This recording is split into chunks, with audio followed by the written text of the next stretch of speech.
That roof above the pumps weighs tens of thousands of pounds, costs upward of $100,000 to install, and every single gas station on the planet has one. You'd assume it's there for one reason: keep you dry while you pump gas. You'd be wrong. And not just a little wrong. Almost everything that roof is actually doing has nothing to do with rain at all. By the end of this video, you won't be able to pull into a gas station again without looking up. Here's the part almost nobody knows. For the first several decades that cars existed, gas stations had no roof. None. Back in the 1930s and 40s, you never left your seat. An attendant in uniform came out, filled your tank, checked your oil, cleaned your windshield. Rain or shine, that was his problem, not yours. Then, in the 1950s, stations started cutting costs by letting customers pump their own gas. By the 1970s, it was standard everywhere. And just like that, a customer was standing alone next to an open nozzle, fully exposed to the weather, for the first time in the history of the automobile. The canopy didn't appear to keep you comfortable. It appeared because the attendant vanished, and something had to take his place. That's the official story. Here's where it gets interesting. Look up next time you're filling up. That roof isn't hovering at 6 or 7 feet, like a garage door. It's mounted around 14 to 16 feet in the air, more than double what your car needs. So who is that extra height actually for? Fuel tankers. The delivery trucks that refill the underground tanks every few days stand close to 14 feet tall themselves. Drop that canopy any lower and the truck can't physically get under it. No truck, no refill, no fuel. The entire station stops working. That towering roof was never sized for your sedan. It was sized for the one vehicle that has to fit, or the business shuts down. Building codes actually mandate that minimum clearance for exactly this reason. You've been parking under a measurement built for an 18-wheeler your whole life. Now notice the sides. No walls, wide open, every edge. A company spending 6 figures on a steel structure could easily wall it in, block the wind, the rain. They never do. And that's not a budget decision, it's a safety decision. Here's the uncomfortable truth. Liquid gasoline isn't actually the dangerous part of fueling your car. The vapor is. Every time that nozzle goes into your tank, invisible fuel vapor escapes into the air around you. Around your face, your phone, the hot engine block 6 feet away. One static spark is all it takes.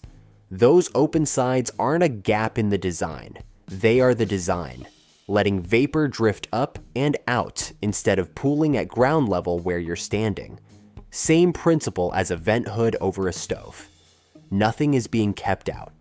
Something dangerous is being pushed away from you, quietly, the entire time you're standing there. Ever notice how a gas station feels almost stadium bright at 2 a.m. when literally nobody else is around? The flat white underside of that canopy is a reflector. It bounces light evenly across the entire lot. No shadows, no dark corners, and that's deliberate. It's there so you feel safe standing alone with a fuel nozzle at midnight. And so the security cameras actually catch something useful. Then there's the color running along the roofline. Shell's red and yellow. BP's green. Chevron's blue. That's not decoration. In most cities, that's legally classified signage, which makes the canopy the single most valuable billboard the company owns. Think about it honestly. You don't read the price first when you're driving past. You see the color. Your brain tags the brand before a single word registers. That roof was built to be seen from down the road, long before you needed gas. So here's the moment that flips everything you just heard. One steel structure. 5 jobs running at once. Clearing space for delivery trucks, venting invisible vapor away from your face, lighting the entire lot for safety, advertising the brand from a quarter mile out. And somewhere in there, yes, also keeping you dry. Out of all 5 of those jobs, guess which one it was never actually engineered for first? The one you assumed was the whole point: keeping you dry. Rain protection is the leftover, the afterthought. Every real engineering decision, the height, the open sides, the lighting, the color, exists to solve problems that have nothing to do with weather. You've spent your entire driving life standing under one of the most quietly over-engineered structures in daily life, and it convinced you it was just a roof. If that surprised you, here's the part that's actually unsettling. The canopy isn't even the most over-engineered thing at the station. The pump right next to you is hiding something too. Look at it closely sometime. It looks almost fragile. Thin metal panels, plastic housing, for a machine handling thousands of gallons of flammable fuel. That's not a cost-cutting flaw. That's the design working exactly as intended.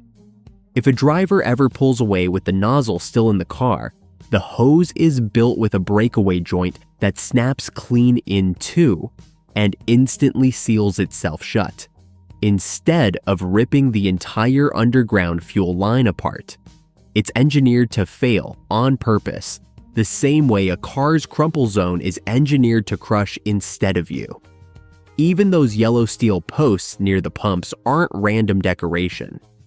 They're built to absorb a distracted driver's impact before that driver ever reaches the fuel line. Every piece of this place is quietly absorbing risk on your behalf, and you've never had to think about a single one of them.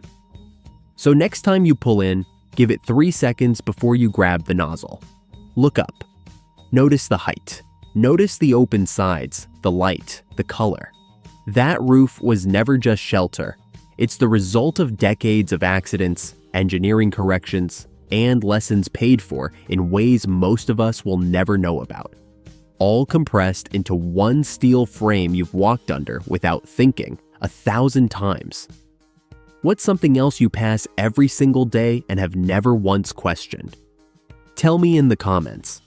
It might be the next video. And if this kind of thing genuinely fascinates you, subscribe. There's a lot more hiding in plain sight than you'd think.